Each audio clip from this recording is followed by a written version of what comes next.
The morning Sadie Archer walked into Caldwell, Kansas with nothing but a wicker basket full of dried lavender sachets and a threadbare dignity that no amount of dust or heartbreak could strip from her. She never imagined that a single afternoon could change the entire course of her life. It was the summer of 1882, and Caldwell sat at the very edge of the cattle country like a stubborn nail driven into the flat, sun-hammered earth of the Kansas plains. The town was not large by any ambitious measure, but it was alive in the particular way that border towns near the Kisham Trail always were, full of cattle drovers, merchants with sharp eyes, women who had learned to keep their opinions tucked behind careful smiles, and a general understanding that a person's worth was measured by the coins they carried and the land they could claim. Sadie carried neither coins nor land. She was 26 years old, with dark brown hair that she kept pinned beneath a faded calico bonnet, and eyes the color of river water in late autumn, a sort of shifting hazel that could look green in the morning and brown by noon. She was not a small woman in spirit, though she was slight in frame, and she had the particular kind of posture that comes not from pride but from refusing, even in the worst of times, to let the world see her collapse. The basket she carried was her livelihood. She had spent the better part of 3 weeks gathering wild lavender from the fields southeast of the town, drying it carefully in the rented corner of a widow's barn, sewing the sachets herself with a needle so worn it had begun to bend. Each sachet was tied with a small loop of pale ribbon, some blue, some cream, some the faintest shade of rose, and she had arranged them in the basket with the kind of care that spoke of someone who had learned to make beauty out of almost nothing. She had been in Caldwell for only 4 days. Before that, she had been in Wichita, and before Wichita, she had come from a small farm outside of Dodge City where she had spent 3 years as a housekeeper for a family named Pearson. When old Mr. Pearson had passed on in the spring, his son had brought his own wife from back east, and Sadie had been given a week's notice and 2 months' wages, enough to survive on for a little while if she was careful, not enough to plant any kind of permanent roots. She had no family left. Her mother had died of fever when Sadie was 17, her father 2 years before that from a fall off a barn roof. She had one brother, James, who had gone west toward Colorado in 1878 and sent letters for about a year, and then simply stopped sending them. She had learned not to think too hard about what that silence might mean. So Sadie Archer moved. She kept moving, the way water keeps moving when there is no still pool to rest in, finding work where she could, making what she could not find, and carrying herself through the wide, indifferent country of the American West with a quiet determination that people rarely noticed because it was dressed in ordinary clothes. On this particular Tuesday morning in July of 1882, she had risen before the sun in the small boarding room she could barely afford at Mrs. Holt's establishment on the south end of Caldwell's Main Street. She had counted her sachets, 32 in total, and calculated that if she sold even half of them at 5 cents each, she could pay another week's rent and have enough left for food. It was not a comfortable calculation, but it was the one she had. She walked the length of the main street with her basket held in both hands, approaching every storefront with a smile she had practiced so many times it had become almost genuine. The mercantile owner, a round man named Gideon Farr, looked at her basket and said he had no need of scented sachets and that she should try the women's circles on Sunday. The woman who ran the dressmaker's shop, a Mrs. Calloway, picked up one of the sachets, turned it over, set it back down, and told Sadie that she appreciated the craftsmanship, but that business had been slow. The hotel clerk said he would ask the proprietor and then forgot to. The saloon barkeep laughed in a way that was not entirely unkind but made Sadie's jaw tighten nonetheless. By mid-morning, she had sold exactly 2 sachets to a woman named Ruth who was passing through on her way to meet her husband in Abilene. Ruth had pressed a dime into Sadie's palm with genuine warmth and said the lavender was lovely, and Sadie had thanked her 3 times more than was probably necessary, because she had not been shown that much uncomplicated kindness in longer than she could recall. She settled on the wooden bench outside the general store, setting the basket in her lap, and looked out at the street before her. The day was already hot, the kind of flat, pressing July heat that made the air shimmer above the packed dirt of the road. Wagons rolled past. Men on horseback rode by with their hats pulled low. A group of boys chased a dog between two buildings and disappeared in a thunder of boots and laughter. People passed Sadie and her basket with the particular kind of unseeing gaze that the comfortable give to the struggling, not malicious, not intentionally cruel, just absent, the way people look at fence posts and water troughs and other things that are simply part of the background. Nobody stopped. Nobody asked what she was selling. Nobody looked at the careful ribbons or the small neat sachets or the woman holding them with hands that had not been idle a day in her adult life. She sat very still and did not let her face show what was happening inside her chest, which was something between grief and fury, and the exhausting, bone-deep weariness of a person who has been trying, steadily and without complaint, for a very long time. She was so focused on holding herself together that she almost did not notice the man who stopped. He stopped because his horse needed water, and the trough was near the bench. She heard the animal before she saw the rider, the slow, heavy clop of hooves on dry ground, the soft snort of a working horse that had been ridden some distance. She looked up out of habit, the way one looks up at any sound in a quiet moment, and found herself looking at a man who was in the process of swinging down from a big roan, gelding with the easy, practiced motion of someone who had been doing it his whole life. He was somewhere in his early 30s, perhaps 32 or 33, with the kind of build that comes from years of actual physical work rather than show broad through the shoulders, lean everywhere else, with sun-darkened skin and hands that were calloused and capable. His hat was a good one, a dark brown Stetson with a sweat-stained band, and his clothes were worn but clean. He had dark hair that curled slightly at the temples where the heat had gotten to it, and a jaw that had not seen a razor in perhaps 4 days, which gave him a rougher look than his eyes suggested. His eyes, when they finally landed on her, were a clear, steady gray, the color of clouds before rain. He tied the roan's reins to the post with a practiced loop, and then turned to fill his canteen from the public water barrel beside the trough. He did all of this without looking at her, and Sadie had fully expected him to follow the pattern of the rest of the town and simply walk on. But he did not walk on.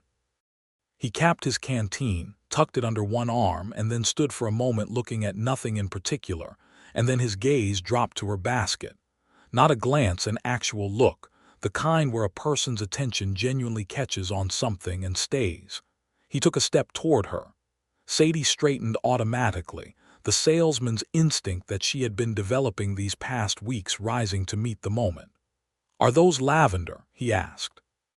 His voice was low and unhurried, a rancher's voice, the kind that was used to giving directions over wind and distance without raising itself unnecessarily. "They are," she said, "dried lavender sachets, hand-sewn. 5 cents each or 3 for 12 cents. He crouched down slightly, not fully kneeling, just bending at the knees in the way men do when they want a closer look at something without seeming to make a ceremony of it, and studied the basket. He reached out and lifted one of the sachets, turned it carefully in his fingers.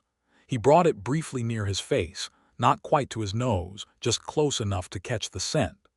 "My mother used to keep these in her linen chest," he said, almost to himself. "She grew lavender along the south fence of her garden, said it kept the moths away." "It does," Sadie said. "It also makes the linen smell better than anything else I know of, and it keeps away headaches if you set one on your pillow at night." He looked up at her then, directly, and she felt the full weight of that gray gaze in a way she had not expected. It was not an appraising look, the kind men sometimes gave women who were alone and selling things in the street. It was more like the look of someone who had just genuinely heard another person speak and was interested in what they had to say. "How long have you been sitting out here?" he asked. The question surprised her. It was not the question she expected. She expected him to ask the price again, or to pick a sachet and pay for it and move along. "Since about 9 o'clock," she said, and because he was still looking at her in that direct, unhurried way, she added, "I've sold 2."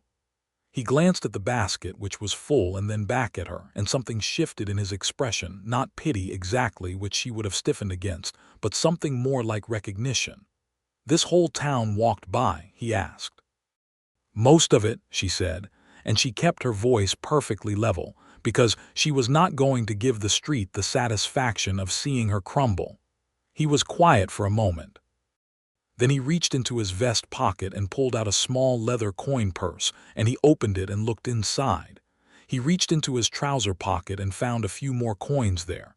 He checked his jacket pocket. He laid the whole collection in his palm and counted it with the unhurried practicality of a man taking stock. "I've got $1.43, he said. "How many does that buy?" Sadie stared at him. "That's at 5 cents each, that is 28 sachets," she said, and her voice came out slightly unsteady in a way she had not intended. "Then I'll take 28, he said. "Sir, that is, you don't need 28 lavender sachets." "No," he agreed. "But I've got a ranch house that smells like horses and leather and pipe tobacco, and hasn't had a woman's touch in going on 3 years, and I expect it could use every single one." He said it without any performance or self-pity, just as a plain fact, and she found that she believed him entirely. She took the coins he held out, all of them, every last one including the 3 pennies, and he began counting sachets out of the basket with the same methodical care he had used counting money, handling each one with a surprising gentleness. "I need something to carry these in," he said. "I can sell you the basket," she said before she had thought it through. He looked up. "How much?" "A quarter," she said, which was probably more than it was worth, and they both knew it. "Done," he said, and then looked chagrined. "I've spent all my coins. Can I owe you?" She almost laughed. It came up unexpected, a real one, the kind she had not managed in some weeks, and she pressed her lips together to keep it small. "I'll trust you for a quarter," she said. He smiled then, and it changed his face considerably, softened the jaw, crinkled the corners of those gray eyes, made him look younger and less weathered and more like a person who might once have been a boy who did ordinary, happy things. "Louis Turner," he said, and stuck out his hand. She took it. His grip was firm and brief and respectful. "Sadie Archer," she said. "Miss Archer." He inclined his head slightly with a formality that somehow did not seem out of place. "I owe you a quarter." "You do," she said. He transferred the sachets from her basket into his saddlebag with careful patience, and then he stood holding her now empty basket and looked at her. "Have you had lunch?" he asked. She had not had breakfast, but she was not going to say that. "I'm fine," she said, which was not an answer to the question he had asked. He seemed to notice that. "I'm going to Hatfield's for a meal," he said, nodding toward the small restaurant 2 doors down from the general store, a place that had blue-checked curtains in the window and a chalkboard outside that said the day's special was beef stew and biscuits. "It'd be a poor thing for me to walk off with your whole inventory and your basket and not offer you a meal in exchange. The quarter barely covers the basket, and I know it." She thought about saying no. She had gotten very practiced at saying no to things that might require her to feel grateful to a stranger, because gratitude had a way of making you feel smaller when you already felt small. But she looked at him, and he was simply standing there, holding her empty basket with complete unconcern, as though the answer did not particularly matter to him beyond common decency, and she was genuinely hungry, and the smell of the stew had been drifting down the street for the past hour. "All right," she said. "Thank you." He tied the roan's reins more securely and offered her the basket back, and they walked the 2 doors down to Hatfield's in a silence that was not uncomfortable. The restaurant was dim and cooler than the street, with 4 tables covered in the same blue-checked cloth as the curtains and an ancient iron stove in the back corner that a thin woman in an apron was currently ignoring in favor of fanning herself with a folded newspaper. She looked up when they came in, and her eyes moved between the 2 of them with the quick assessment of someone who has been running a public establishment for a long time. "Lewis Turner," she said. "Haven't seen you in a month." "Been busy, Edna," he said. "2 bowls of the stew, please, and biscuits. Coffee, please." They sat across from each other at the table nearest the window, and the blue-checked curtain let in a soft, filtered light that was considerably kinder than the flat glare of the street outside. Sadie set the empty basket on the bench beside her and folded her hands on the table and waited to see what kind of man Lewis Turner was going to turn out to be when they were sitting still and facing each other. He set his hat on the bench beside him and ran one hand back through his dark hair in a gesture that managed to be both automatic and slightly self-conscious, and then he looked at her with the same direct quality she had noticed outside and said, "So, Sadie Archer, where are you from?" Considered the question. "Several places," she said. "Most recently outside Dodge City, before that Wichita, before that," she paused, "a farm in southeastern Missouri, but that was a long time ago." "Missouri," he said. "You've come away." "I have," she agreed. Edna brought the coffee, and they both wrapped their hands around the cups with the unconscious gratitude of people who find something comforting in the simple act of holding something warm. "What brings you to Caldwell?" he asked. "Work," she said. "I'm looking for steady work.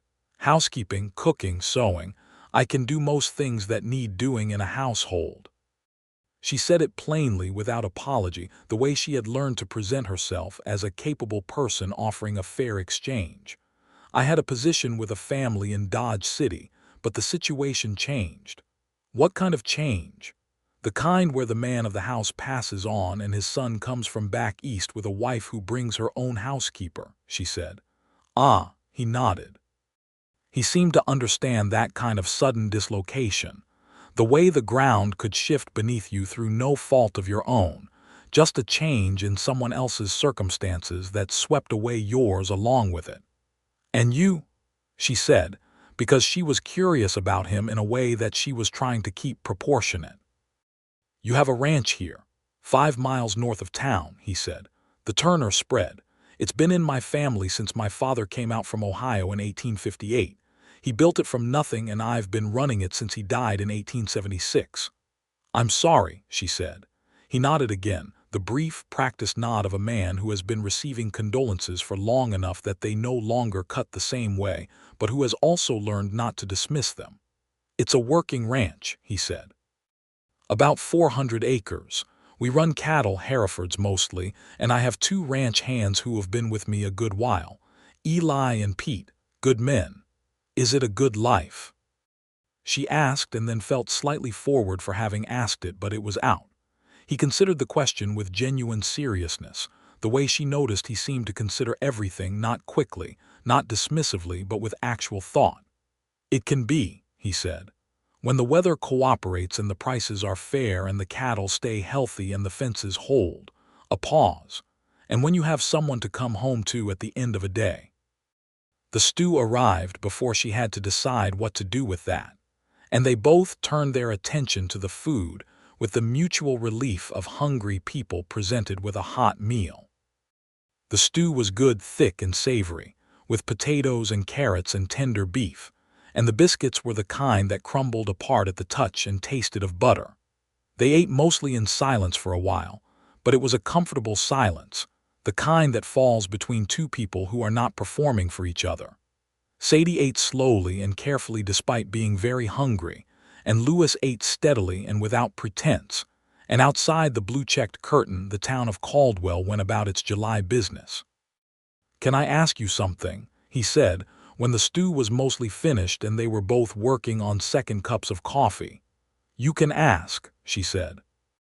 "When you were sitting on that bench this morning," he said, "with your basket and the whole town walking past, what were you thinking?" She looked at him. Nobody had asked her that before. People asked what she was selling or where she was from or whether she had family nearby, but nobody asked what she was thinking when she sat alone and unseen in the middle of a busy street. "I was thinking about my mother," she said after a moment. "She used to grow lavender in her garden. She taught me to make the sachets when I was 12 years old, and I was thinking that she would probably tell me to sit up straighter and stop feeling sorry for myself." She paused. And I was thinking that I was not going to cry in public because I refused to do that. He looked at her steadily. You came close. No, she said, and then honestly, yes, a little. He was quiet for a moment, and then he said, you should know that what this town did this morning or didn't do, that's not right. You had something worth looking at and they didn't look. That's their loss. She swallowed. The thing about genuine kindness, she had found, was that it was much harder to hold yourself together against than indifference. Thank you, she said, and meant it with more layers than the words could carry. He paid for the meal over her protest, and they walked back out into the afternoon heat. He collected his saddlebag from the roan and reached in and rummaged for a moment and came out with a quarter which he pressed into her hand. The basket, he said. You found a quarter, she said. I thought you were out of coins. Found it in the saddlebag, he said, and she suspected he had known it was there all along and had simply not wanted to put any pressure on the meal arrangement. She closed her fingers around the quarter and looked at him in the afternoon light, this man who had stopped when no one else had stopped, who had emptied his pockets with a straightforward generosity that had nothing of condescension in it, who had asked her what she was thinking and listened to the answer. Mr. Turner, she said. Louis, he said, please. Louis, she said, thank you for today, genuinely. It was a pleasure, Sadie Archer, he said, and the way he said her name, both names, full and careful, made her feel, for the first time in a long while, like a complete person. He swung up onto the roan with that practiced ease, and then paused with the reins in his hands and looked down at her. I do actually need a housekeeper, he said. At the ranch. I wasn't making conversation earlier. The place is a genuine disaster and Eli and Pete are worse at cooking than I am, which is saying something. She looked up at him. The sun was behind him and it threw his face into partial shadow, and she could not quite read his expression. Are you offering me a position? She asked. I'm telling you the situation exists, he said. I don't want you to think I'm trying to. I'm not making an improper offer. It would be a proper position. A wage, a room of your own in the house, Sundays free. I would ask around to see if there are women in town who could speak to my character, if that would help you decide. Which women? She said. Mrs. Calloway at the dressmaker's, Edna Hatfield, the pastor's wife, Ellen Marsh. Any of them will tell you I'm not a man of bad habits and I keep my word. He said it with a matter-of-fact directness that was, she realized, just how he was. He did not embellish or beg or press. He simply laid out the facts and trusted her to do with them what she wished. I'll ask, she said, and I'll let you know. Fair enough, he said. He touched the brim of his hat. I'll be in town again on Saturday for supplies. If you want to find me, I'll be at the general store. Saturday, she said. Saturday. He clicked his tongue at the roan and turned the horse north up the street, and she stood in the dust and the heat and watched him go until the horse and rider had disappeared past the edge of town. And then she stood for a moment more with the quarter in her hand and the empty basket at her side, and something in her chest that she was not quite ready to name. She asked Mrs. Calloway first, because the dressmaker was closest, and because she seemed the kind of woman who would give an honest assessment rather than a polite one. Mrs. Calloway, whose first name turned out to be Helen, looked up from her sewing when Sadie came in and listened to the question with her needle held still. Louis Turner, she said.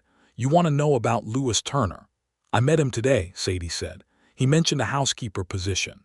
He's been needing a housekeeper since his wife passed, Helen Calloway said, and Sadie felt the information land with a small, complicated weight. His wife passed, she said, Clara Turner, 3 years ago this October. Fever, Helen's expression softened slightly. She was a lovely woman, very quiet, very capable. They had been married 5 years. A pause. They had a daughter. The little girl went with the fever too. She was only 2 years old. Sadie was quiet for a moment. The weight of that settled over her like a shadow. He's been alone since then, she said. Running that ranch by himself, essentially. He has his 2 hands, but a ranch house isn't the same as a home, and he knows it. Helen looked at Sadie directly. Is he a good man? Yes. He is exactly the kind of man they mean when they say a man keeps his word. He comes to church when he can get to town. He pays his debts.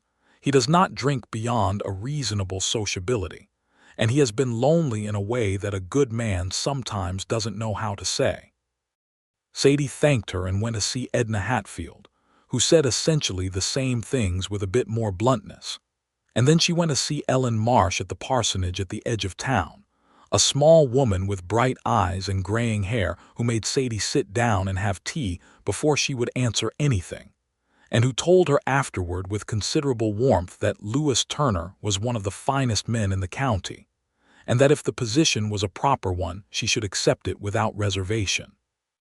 Sadie thought about it for the rest of Wednesday and all of Thursday. She thought about it while she sat in her small rented room at Mrs. Holt's and looked at the remaining 4 sachets in her basket and counted her coins. She thought about it in terms of what it meant: practically steady wages, a room, regular meals, work she knew how to do. She thought about it in terms of the other thing too, the thing she would not have admitted to anyone, which was that Lewis Turner had asked her what she was thinking and listened to the answer, and that it had been so long since anyone had done that simple thing that it had nearly undone her right there in Hatfield's restaurant in front of the blue-checked curtains. On Friday morning she made her decision, and on Saturday she was at the general store when he arrived on the roan gelding at 10:30 in the morning. He saw her from the street, and there was a brief moment she caught it, a fraction of a second, where something in his face changed, something opened slightly before he composed himself back into his usual measured expression. "Miss Archer," he said. "Sadie," she said, "please." The corner of his mouth moved. "Sadie, I asked about you," she said. "3 women, and they all think you're a good man," she said. "I'm inclined to agree with them based on my own limited evidence. So yes. If the position is still available, I'll take it." He looked at her for a moment, and there was something in those gray eyes that was much warmer than his contained expression. "It is," he said. "When would you like to start?" "When are you heading back?" she asked. "As soon as I've gotten my supplies," he said. "An hour, perhaps." "I'll go get my things from Mrs. Holt's," she said. She had very few things.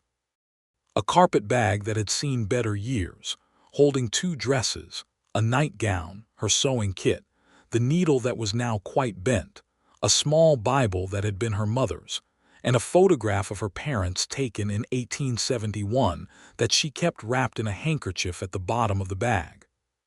Her basket, the 4 remaining sachets. She paid what she owed Mrs. Holt, said goodbye, and was back at the general store before Lewis had finished loading his wagon.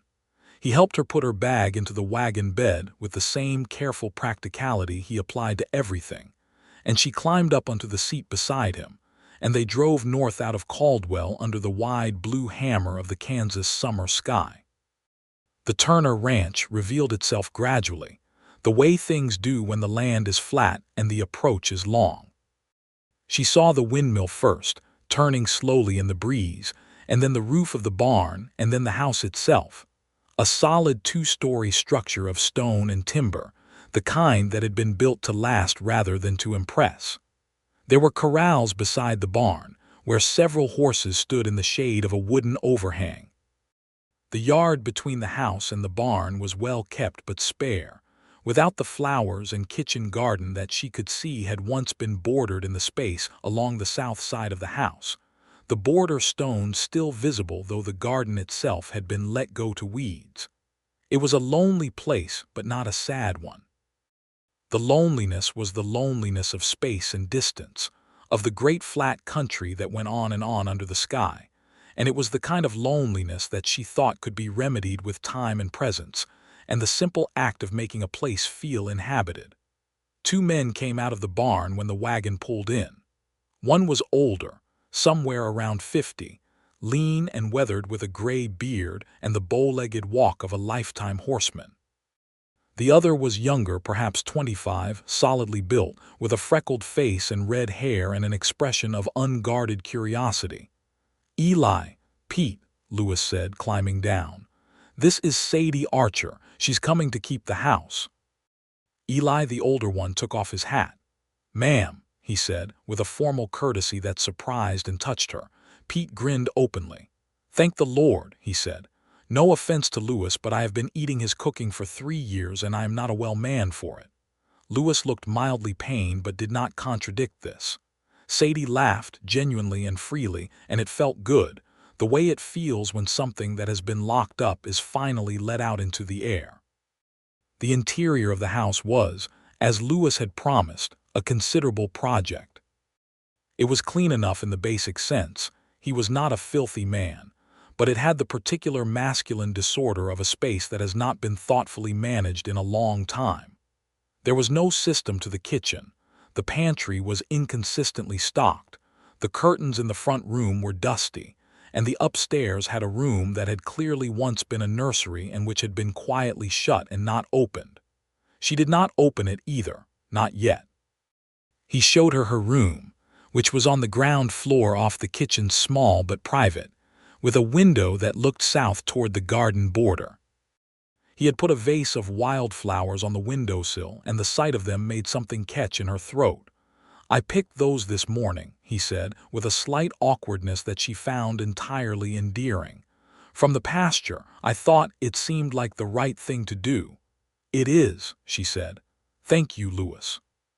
She put her lavender sachets in the corners of her room that first evening, and when she opened the window before bed, the air smelled of the Kansas plains and the faintest trace of lavender, and she lay in the most comfortable bed she had slept in years and stared at the ceiling, and felt something she was very careful not to name too quickly. The rhythm of ranch life settled around her like a familiar garment she had not known she missed. She was up before dawn to start the stove and had breakfast on the table by the time Lewis and the two hands came in from the early morning checks. She learned the pantry's logic quickly and reorganized it in a way that made sense. Learned which of the tin cups Pete preferred, and that Eli took his coffee black and strong, and that Lewis took his with a small amount of sugar that he had never in 3 years told anyone about, and that she simply noticed by watching. She cooked solid, hearty food: biscuits and gravy, roast beef and potatoes, beans cooked long and slow with pork, apple pie when she could get the apples, cornbread that Pete declared was the finest he had ever tasted, and then looked embarrassed for having said so. She cleaned the house systematically, room by room, not in a frenzy but with methodical satisfaction. She mended shirts and socks and the curtains in the front room, and found, in the bottom of the pantry, a forgotten bag of dried apricots that she turned into a jam that Lewis tasted standing at the kitchen counter and said was remarkable. She did not open the closed room upstairs for the first 2 weeks, but she was aware of it the way one is aware of a bruise, not touching it, not ignoring it, just knowing it was there. Lewis was present without being intrusive. He came to the table for meals and was grateful for them, and helped with the washing up when she had not shooed him away, and sometimes in the evenings sat on the front porch in the cooling air and read from a stack of newspapers and agricultural bulletins that came in on the stage. Sometimes she sat on the porch too, in the other chair with her mending, and the evening would go by in a companionable quiet that was, she found, more restoring than any conversation she had had in recent memory. He was a man, she was learning, of great steadiness. He ran his ranch with care and knowledge, and a genuine regard for the land that she recognized as love, though she doubted he would have used that word. He was good to his horses and patient with his cattle and fair to his men. He did not raise his voice except on the rare occasion when the wind took it and he needed to be heard across a distance. He laughed more easily than she had expected, particularly at Pete's ongoing attempts at humor and Eli's dry, infrequent observations, and when he laughed it was fully, without reservation, and she found herself planning things slightly to see if she could make it happen. She had been at the ranch 3 weeks when the question of the closed room became unavoidable. She had been cleaning the upstairs hallway and had come face to face with the closed door and stood before it for a long moment. She did not try to open it. She simply stood there, her cleaning cloth in one hand, and thought about a 2-year-old girl and a fever and a quiet woman named Clara, and felt a grief that was not exactly hers but that she held carefully, the way one holds something fragile that belongs to someone else. That evening on the porch, she said, "Louis," he said, without looking up from his newspaper. "The room upstairs," she said. "I haven't opened it. I won't without your say-so, but I want you to know that if you ever want it sorted or cleaned or simply opened and let have some air, I'm here for that, if and when you want." He was still for a long moment. The newspaper did not move. "It was Rose's room," he said finally. "My daughter." "I know," she said very gently. "Mrs. Calloway told me a little when I asked about you in town." "She had Clara's eyes," he said. He said it in the particular way of a man who has kept something locked inside for so long that when it comes out carefully, word by word, like something being unfolded. "Dark brown, very warm. She used to call the cat by banging a spoon on the floor." She was going to be a force of nature. Sadie said nothing. She did not try to fill the space. "I haven't been in that room since the winter of '79, he said. "I closed the door and I haven't been able to open it." "That makes complete sense," she said. "Does it?" He sounded like he genuinely needed her to confirm it. "Yes," she said with absolute certainty. "Grief doesn't follow a schedule and it doesn't owe anyone an explanation. And closing a door when you need to is not the same as running away."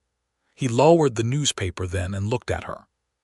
The evening light was long and gold, the way Kansas evenings are in late summer, and it lay across the porch boards and caught in her dark hair, and she thought she probably looked terribly ordinary and sunburned and nothing at all like someone whose opinion should carry weight.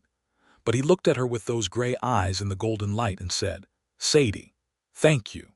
Not for the cleaning or the cooking or the mending or the reorganized pantry. Just for what had happened in the last 10 minutes on the porch in the evening air." "You're welcome," she said quietly. It was the following Sunday, her day free, which she spent in the garden border pulling weeds and planning, because the garden was a project she had decided to take on of her own free will and on her own time, that Louis came and crouched down beside where she was working and said without preamble, "I'd like to go to church in town. Would you like to come?" She sat back on her heels and looked at him. He was freshly shaved, she noticed, and wearing a cleaner shirt than usual. "I would," she said. They rode to town in the wagon, side by side, with the morning still cool enough to be pleasant and the prairie grass moving silver in the breeze. They talked about the garden, about what she was planning to plant. She had found some seed packets in the mercantile that she intended to purchase with her first week's wages, and she had plans for kitchen herbs and a lavender border along the south fence. He listened to all of this with genuine interest and asked sensible questions about the soil and the drainage, and she realized that beneath the roughness of range life, he had a precise, curious mind that enjoyed learning new things. At church, Ellen Marsh caught Sadie's eye across the small congregation and gave her a look of such warm approval that Sadie had to look away to keep herself from smiling too openly. Afterward in the churchyard, Louis spoke with the pastor and 2 neighboring ranchers while Sadie spoke with Ellen and found herself genuinely engaged in a conversation about a lending library that Ellen was trying to organize for the town, a small collection of donated books that people could borrow on the honor system. "Do you read much?" Ellen asked. "When I can get books," Sadie said. "I was fortunate the Pearsons had a good library." "And Louis?" Sadie glanced across the churchyard to where he stood talking and caught the moment when he looked over at her. Not obviously, just a quick check. The kind a person makes when they are trying not to be obvious about caring where someone is. "Reads agricultural bulletins extensively," she said, and Ellen laughed.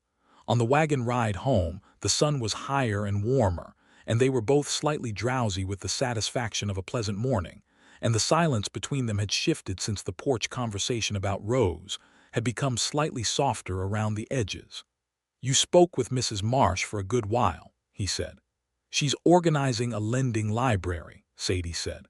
"I told her I would help sort the donated books when they come in." "That's a good thing to do," he said. "I thought so." A pause. The wheels rolled over the dry road.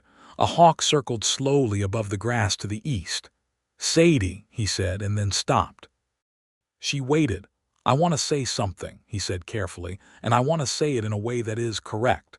That doesn't make you uncomfortable or feel as though the position is in any way contingent on—" He stopped again, and she could see from the corner of her eye that he was frustrated with himself for stumbling. "You can just say it," she said. "I won't misunderstand." He seemed to find this steadying. "I enjoy your company," he said, "considerably. And I am aware that I hired you 6 weeks ago, and that there is a difference in what I can properly say as your employer and what I might say otherwise. And I'm trying to respect that." She was quiet for a moment, looking at the road ahead of them. "Louis," she said, "I appreciate that care very much, and I want you to know that I am also aware of that difference and that I have been considering it." And he said very carefully, and she said, "I think we are both adult people who are capable of thinking clearly about complicated situations, and what I think clearly is that I have come to value you very much as well, as a person, not just as an employer." He breathed out slowly. "All right," he said.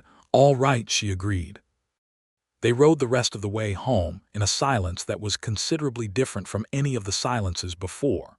It was warm and aware, and full of something that had been named without being named completely, and it left both of them in a state of heightened attention to every small, ordinary thing. The sound of the horses' hooves, the way the light moved over the grass, the proximity of two people on a wagon seat on a Sunday afternoon in Kansas in the late summer of 1882. The autumn came in with a particular beauty to the plains, the lights shifting lower and more golden, the mornings sharp with the first hints of the cold to come. Sadie had planted her kitchen garden in the space she had cleared along the south wall of the house. It was too late in the season for much to establish itself before winter, but she had gotten some herbs in and had sown lavender seeds along the south fence, with the understanding that they would come up in the spring. She had planted bulbs for next year's flowers, pressing them into the ground with a patient, forward-looking faith that she found she enjoyed more than she had expected. Louis came out one October evening and found her kneeling at the fence line, pressing the last of the bulbs into the dark soil, and he crouched down beside her and looked at what she had done. "This is going to be something," he said. "In the spring," she said, "it takes patience." "Most good things do," he said, and he said it looking at the fence line, but she felt the weight of it directed elsewhere, and her hands stilled in the soil for a moment. She looked at him, he looked at her. The evening air was cold and smelled of dry grass and turned earth. "Louis," she said. "I know," he said, with a slight roughness in his voice that she had not heard before. "I know, Sadie. I'm trying to go at a pace that is, I don't want to rush something that matters." "I know you're not rushing," she said. "You have been, in fact, extraordinarily measured about this." "Too measured," he said, and there was something almost anxious in it. "No," she said. "I think you've been exactly what a good man is when he doesn't want to get something important wrong." He looked at her hands in the dark soil and then at her face, and the gold of the evening light on the planes of his features made him look like something from a painting, something too real and too present to be looked at directly. He reached out and touched her jaw with the back of 2 fingers, the briefest and most careful touch, asking without asking. She did not pull away. He leaned in slowly, and she met him at the end of the lean, and the kiss was quiet and deliberate and tasted of coffee and the cold evening air, and it was the kind of kiss that is not an end but a beginning. A declaration made without fanfare in the dirt beside a fence line where lavender bulbs slept under the October ground. When they drew back, he rested his forehead briefly against hers, and she could feel him breathing, slow and steady, and she put one dirty hand against his chest over the steady beat of his heart. "Sadie Archer," he said quietly, against the cold air between them. "Louis Turner," she said, just as quietly. They stayed like that for a moment, and then the cold drove them inside, and they went in with their ordinary separate faces but with something irrevocably changed. And when Pete glanced up from sharpening a knife at the kitchen table and looked between them, he had the wisdom to say absolutely nothing, though his mouth did something private and pleased. November brought the first hard freeze, and with it the closing in of ranch life, the shorter days, the longer evenings, the stove burning through more wood. Sadie learned the particular rhythms of a Kansas winter, the way the wind came down from the north with a ferocity that made the walls creak, the way the animals needed different management in the cold, the way Eli's joints gave him trouble, and she started keeping willow bark tea on hand for him without being asked. She and Lewis talked in the evenings more than they had before properly talked, at the kitchen table after supper with the stove warm beside them and the wind doing its worst outside. He told her about Ohio, about his father, about coming to Kansas as a boy of 11, and thinking the flatness of the land was the most alarming thing he had ever seen, so different from the hills he had known. She told him about Missouri, about her mother's garden, about the years after her parents died, and the particular loneliness of being young and unmoored in a country that did not stop moving for anyone's grief. She told him about James, her brother, the unanswered letters. "Do you want to find him?" Lewis asked. "I don't know where to look," she said. "I wrote to the last address I had in Colorado in 1879 and the letter came back." "I have a friend who trades with some of the outfitters in Colorado," he said. "He goes through Denver twice a year. I could ask him to make some inquiries." She looked at him across the table in the lamplight, at this man who was quietly and consistently solving problems she had stopped believing were solvable. "You don't have to do that," she said. "I know," he said. "I want to." She reached across the table and put her hand on his, and he turned his hand over and closed his fingers around hers, and they sat like that in the warm kitchen with the wind outside, and it was one of the most content moments she had experienced in years. He opened Rose's room in November. He did it early one morning before she was up, and when she came out to start the stove she found him in the hallway at the top of the stairs with the door open and light coming from inside. She went up quietly and stood at the doorway. The room was small and held the particular quality of stored time, the stillness, the faint smell of old wood, a thin coating of dust over everything. There was a small wooden bed frame in the corner, a box of carved wooden animals on the floor, a little rocking chair. On the wall was a pressed flower, mounted on card that had been framed. A meadow rose. Lewis stood in the middle of the room with his hands in his pockets, looking at the rocking chair. She went and stood beside him. "She used to rock herself," he said. "She figured out how to do it herself at about 18 months old. She was very determined." A long pause. "Clara used to say she got that from me." Sadie slid her hand into the crook of his arm and felt the tension in it, the careful, held-together quality of a man who has been keeping himself assembled for a very long time. "She sounds wonderful," she said. "She was," he said. "She was the best thing. They both were." She did not try to fix it or improve it or move through it quickly. She just stood beside him in the cold, still room and held his arm and let the grief be what it was, and after a while he put his free hand over hers where it rested on his arm, and they stood there until the cold of the room made them both shiver. "I'll clean it," she said. "If you want, not to change it, just to care for it." "Yes," he said. "I think yes." She cleaned the room that afternoon with great gentleness, dusting every surface, airing the bedding, polishing the small wooden animals until they shone. She put one of her lavender sachets on the windowsill, the last of the ones she had made in the weeks before coming to the ranch, and closed the window against the November wind but left the door open. He saw the open door when he came in for supper and stopped at the base of the stairs for a moment, looking up. And then he came into the kitchen and washed his hands at the basin and said, "It smells like lavender up there." "It does," she said. "Good," he said quietly and sat down to supper.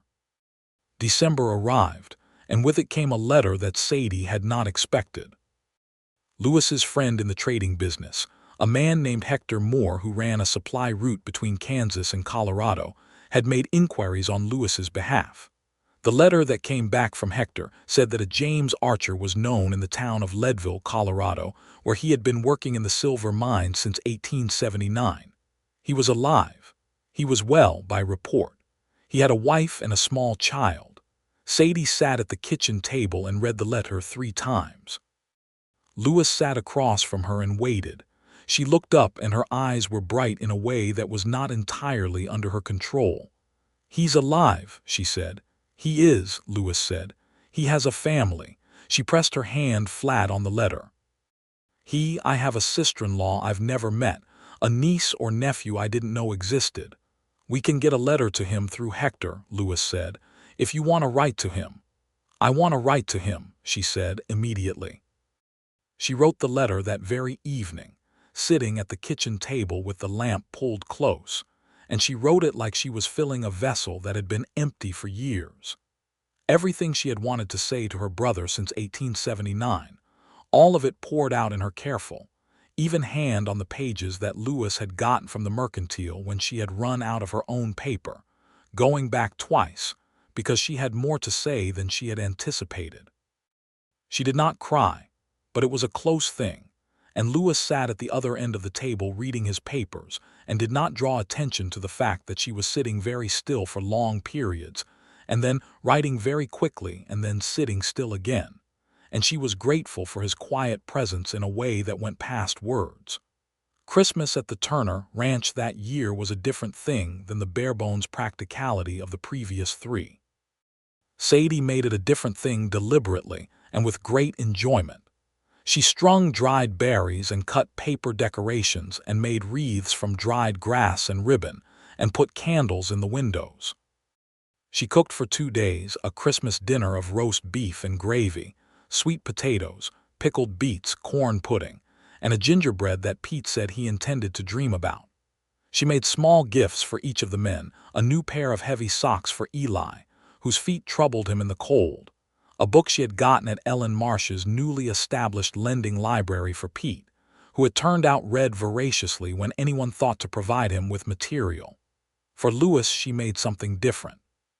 She had been working on it for weeks in the evenings when he was not about, a small framed piece of needlework on cream linen with a border of lavender stalks, and in the center the words she had overheard him say once to Eli about the ranch: "This ground is good. It is worth tending." She gave it to him on Christmas morning, and he held it in both hands and read it and was quiet for a long time. "Where did you hear that?" he said. "You said it to Eli in September," she said. "About the south pasture. I thought it was the most true thing I'd heard in a long while." He looked at her over the needlework. "Sadie," he said, and there was something in his voice that was not quite contained. "Merry Christmas, Lewis," she said. He gave her a gift too, a small box, cedar-lined with a brass clasp just the right size for sewing supplies. He had ordered it through the mercantile weeks ago, she later found out.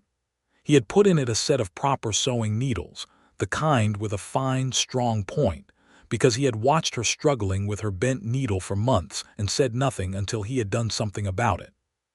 She opened it and touched the needles gently and then pressed her lips together very firmly.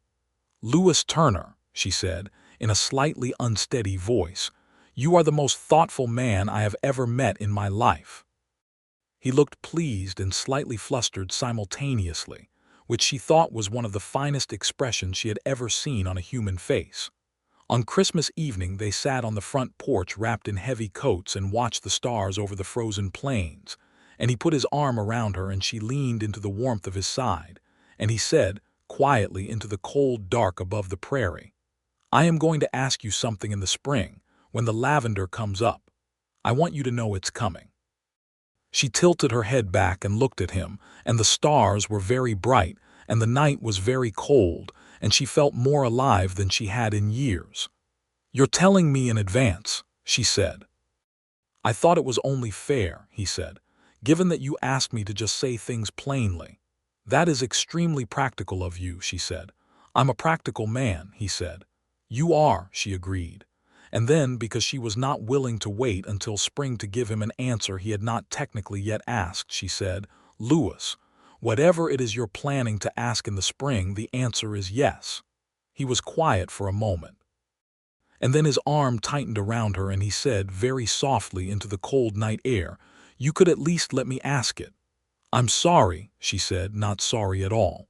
Ask away." He laughed then, fully the real laugh, and she felt it against her side and stored the feeling carefully, the way she had learned to store things worth keeping. "In the spring," he said mock seriously. "I'm asking in the spring, in the lavender." "As you like," she said, and smiled at the stars. James Archer's reply letter came in February, forwarded through Hector Moore, and it was 6 pages long and covered in James's familiar cramped handwriting that she recognized immediately despite not having seen it in years. He was astonished. He was overwhelmed. He had given up. He admitted it openly and with evident shame. He had given up writing because he had lost her address in a move and had told himself she was surely settled somewhere and fine, and had convinced himself of this because the alternative was something he could not look at straight. His wife's name was Mary. They had a son named Thomas, who was almost 2 years old. He worked underground now but was saving money to try something different, something above ground, something with more of a future to it. He wanted to see her. If she could say where she was, he would find a way. She wrote back that same day, and this letter was considerably shorter and more decisive. She gave him the address of the Turner Ranch and told him she was living and working there and was. She paused a long time over how to phrase the next part, building something she hadn't expected, and was very glad of it. He wrote back in March and said he was saving for the train fare. The lavender came up in April. It was a cold spring, the kind that teases, 3 warm days followed by a late frost, and Sadie had been holding her breath about the seedlings along the south fence ever since a cold snap in early April had caught her off guard. But they were hardy things, lavender, and they had survived the frost and come up small and silver gray and full of promise, and by mid-April there were buds beginning. Lewis was waiting for the lavender, apparently with considerable patience, and one Sunday morning in the second week of April, when the buds had just begun to show their first purple color, he came to find her in the garden. She was kneeling at the fence line, which seemed to be their established location for important things, and he crouched down beside her in the same easy way as always and looked at the lavender. "It's coming," he said. "It is," she said. There was a pause in which she could hear birds in the cottonwood by the barn and the distant sound of Eli working on a piece of harness. "I have something to ask you," he said. She turned to look at him. He was looking at her already, direct and steady, those gray eyes clear in the April light, and he reached into his vest pocket and brought out a small ring, a plain gold band with a tiny garnet set into it, deep red, the color of something living. "I had this made in Wichita in December," he said, which told her he had been thinking about this considerably longer than she had been aware of. "It was my grandmother's stone. She brought it from Ohio. My father had it reset in a new band for my mother, and she gave it to me before she passed."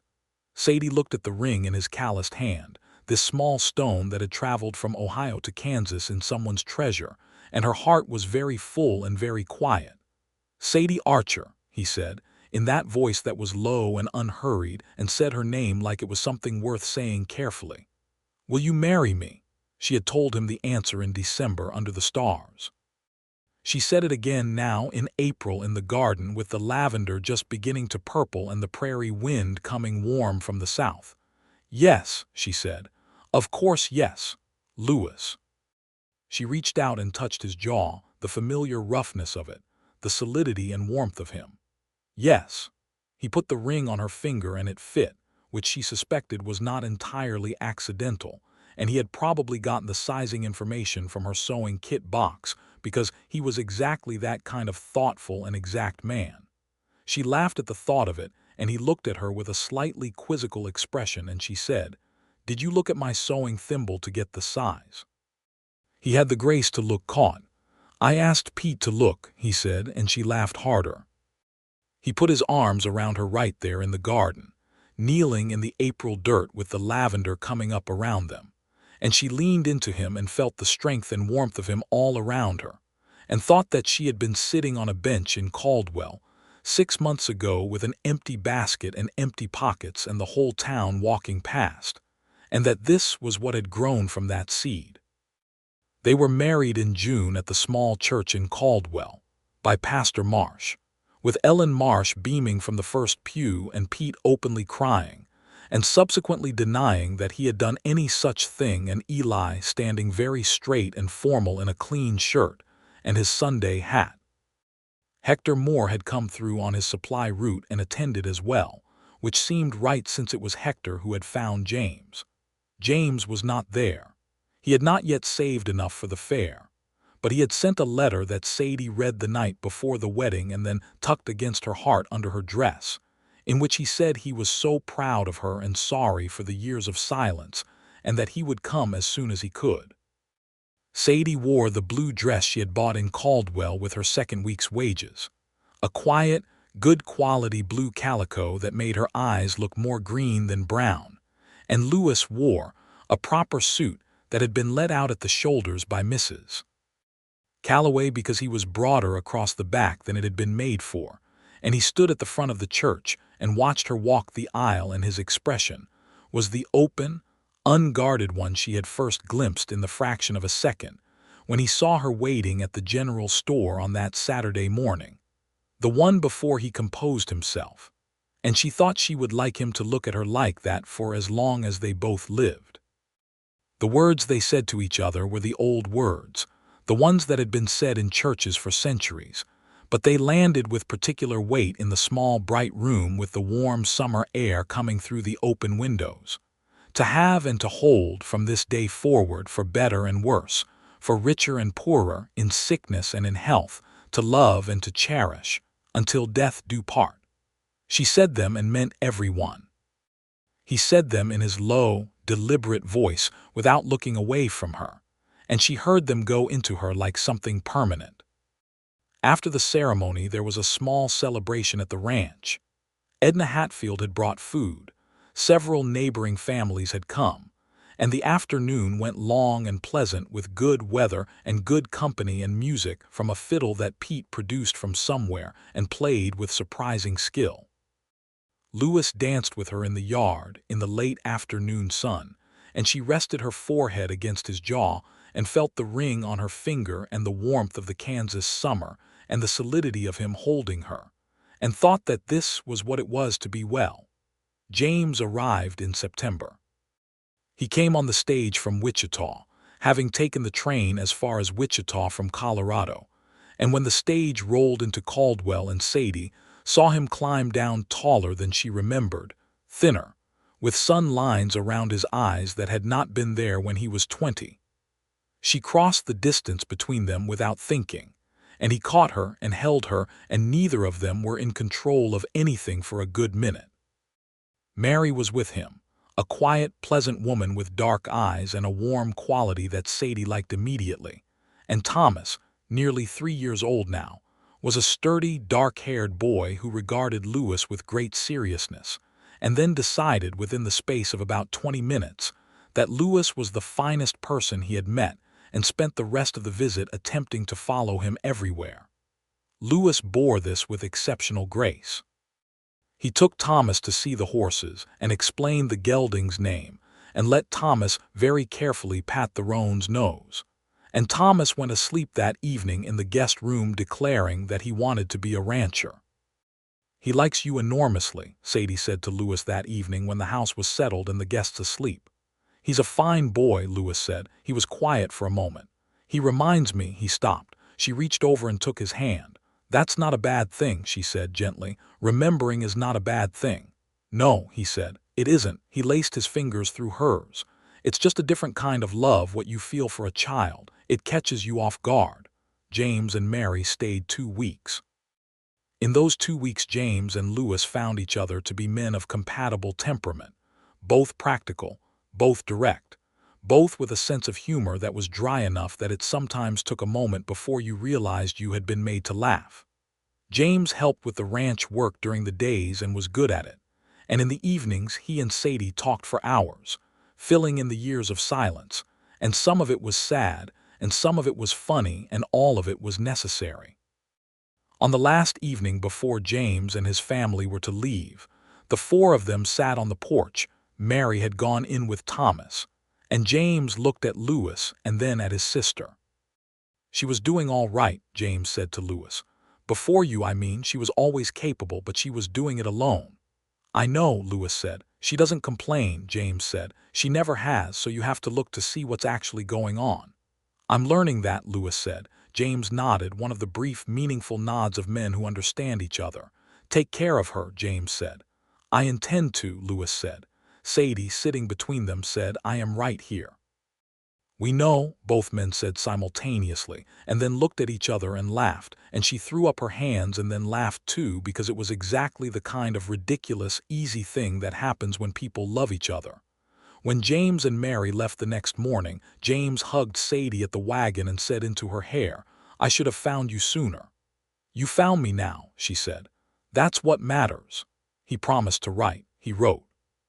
He wrote every 2 weeks, without fail, for the rest of the year and into the next. The winter of 1882 into 1883 was hard, the kind of winter that the plains produce with a casual cruelty that surprises even those who have lived through them before. January brought a blizzard that kept them all inside for 3 days and resulted in several cattle losses that Lewis bore with the practical stoicism of a rancher who has learned that the land takes as well as gives. Eli's joints were very bad, and Sadie made it her business to keep the willow bark tea strong and to ensure the old man was not trying to do things in the cold that he should not be doing. They weathered it, as families do. In the evenings by the stove, Lewis read aloud sometimes from the newspaper. He had discovered that Sadie had strong opinions about the national news, particularly about the conditions in the territories and the treatment of the native peoples who had been moved from their lands to make way for the settlement that places like Caldwell represented. He listened to these opinions with genuine attention and added his own, and they argued sometimes in the way that people argue when they are both intelligent and care about the same things, with passion but without cruelty. My father used to say this land was empty when he came, Lewis said one evening. He wasn't a bad man. He just said what he'd been told. It wasn't empty, Sadie said. No, he said. It wasn't. He said it simply, without defensiveness, the acknowledgement of a man willing to look honestly at the history of the ground he stood on. She respected him for that. March brought better weather and the lavender beginning to stir at the fence line, and something else, the particular morning tiredness that Sadie had been noting for several weeks and had been careful not to mention until she was quite sure. She told him on a Sunday morning in mid-March, before he was properly awake, sitting on the edge of the bed in the early light. He went very still. Sadie, he said. I believe so, she said carefully. I'm not certain, but I believe so. He sat up and took her hands in both of his and held them, and she watched him process the information, the joy and the fear and the old grief arriving together in a complicated knot, the way she had known they would, and she waited. Are you all right? He said. The question covered a lot of ground. I'm fine, she said. I feel well. I'm just tired in the mornings. He pressed her hands between his and looked at her with those gray eyes, and what was in them was so open and so unguarded and so layered that she felt it like a hand placed over her heart. Sadie, he said again, and her name in his voice was everything, a declaration and a question and a prayer and a promise all at once. I know, she said, and leaned forward and rested her forehead against his. I know, we'll be careful, and we'll be grateful, and whatever comes, Lewis, we're here, together. He nodded against her forehead, his breath slow and steady. Together, he said. The baby was born in November of 1883, in the same upstairs room where Rose's rocking chair now sat in the corner. She had moved it there herself, with Lewis's quiet approval, because she thought something of Rose should be present when new life came into the house. Dr. Henley came from Caldwell, and the birth was long but not catastrophic, and at the end of it there was a boy, a large, loud, extremely vital boy who announced his existence with a volume that Pete, sitting in the kitchen downstairs, later said he had heard quite clearly over the wind. Lewis was present for the birth. She had insisted on it, and he had not argued because he was not the kind of man who argued with her about things that mattered.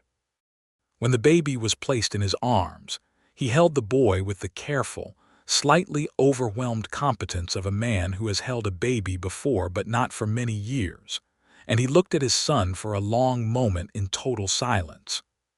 Sadie watched him, exhausted and relieved and more in love with him than she had words for. "Well," Lewis said finally to the baby. "Hello." The baby blinked at him with the unfocused, ancient gaze of the newborn. "Henry," Lewis said, looking at her. "Would you like Henry, my father's name?" "Henry Turner," she said, tasting the name. "Yes, I would." Henry Turner came into the world with strong lungs and his father's gray eyes, and it would become evident over the following weeks. A generally determined and opinionated quality that Lewis said was entirely from Sadie's side, and which Sadie denied without great conviction. Ellen Marsh came to visit when Henry was a week old and held him with the practiced ease of a woman who had held many babies and said he was perfect, which Sadie did not dispute. Eli came to the door of the room and looked at the baby with the careful, solemn look of a man who has seen a great deal of life and still finds new life remarkable. Pete said Henry was the finest baby he had ever seen, which he said about every baby but seemed, in this case, to mean more personally.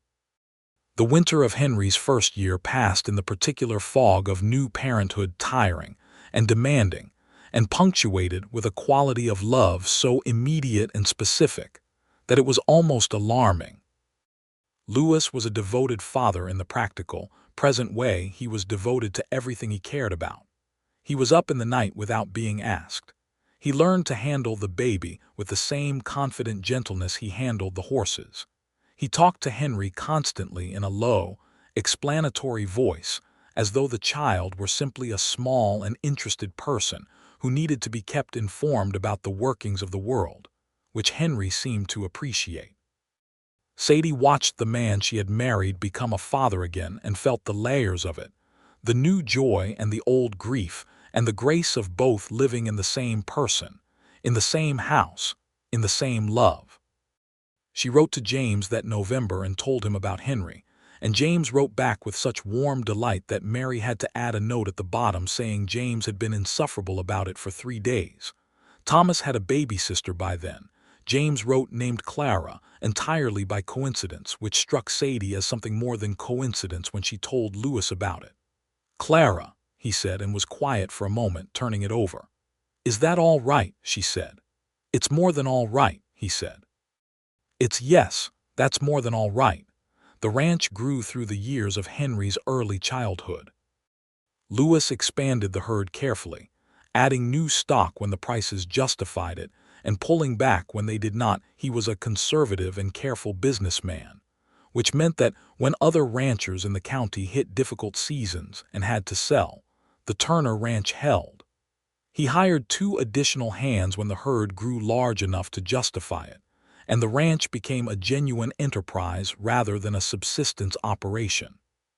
Sadie's garden was, by the summer of 1885, the most talked-about kitchen garden in the county. She had expanded it considerably from the original border along the south fence. There was now a full kitchen garden east of the house with herbs and vegetables, and the lavender border along the south fence had thickened into a proper hedgerow of silver gray and purple that could be smelled from the road on warm days. She supplied lavender sachets to Mrs. Calloway's shop in Caldwell now, a small arrangement that brought in a modest supplementary income, and she had also begun supplying dried herbs to Edna Hatfield for the restaurant, which Edna called the best arrangement she had made in years. The lending library in Caldwell had grown from Ellen Marsh's original small collection into a proper room in the back of the parsonage with 200 volumes, and a system of donation and lending that served the whole county. Sadie was on the organizing committee and went into town for the meetings with Henry bundled in the wagon beside her, and later with Henry and a second baby.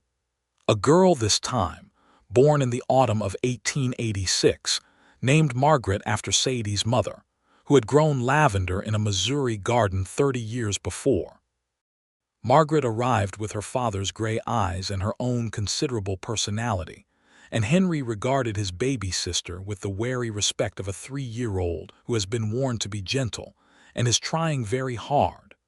Lewis said, watching Henry with the baby, that he thought Henry would be the kind of older brother who complained about little sisters but would fight anyone else who tried to. He was right, as it turned out.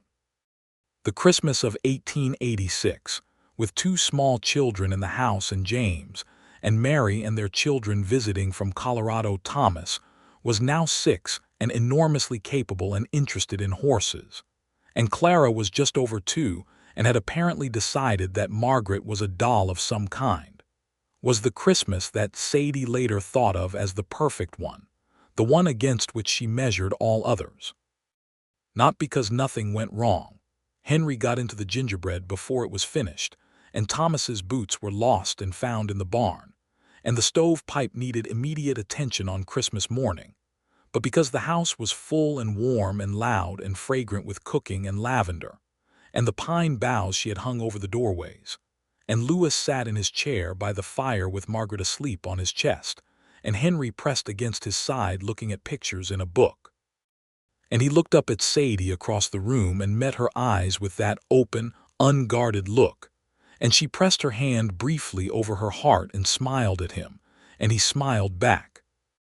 Rose's room upstairs had, over the years, become part of the house again in the gradual, organic way of things that are allowed to heal rather than forced. The wooden animals had been moved to Henry's room, where he played with them with great seriousness. The rocking chair was still there, and Sadie sometimes sat in it when she was tired and needed a quiet moment, and she felt no ghost in it, only the warm, present quality of a room that was no longer avoiding the past but had made room for it alongside the living.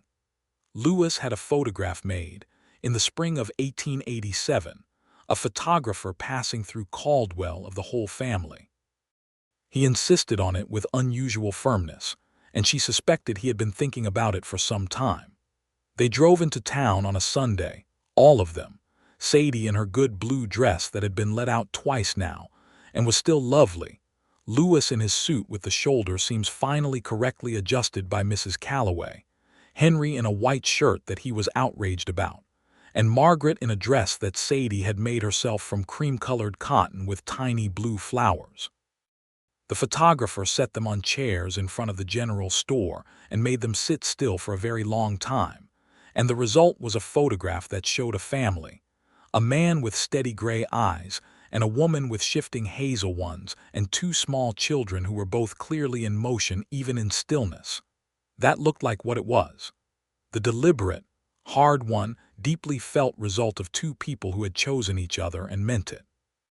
Sadie kept the photograph on the mantelpiece in the front room, beside the framed needlework that said, "This ground is good.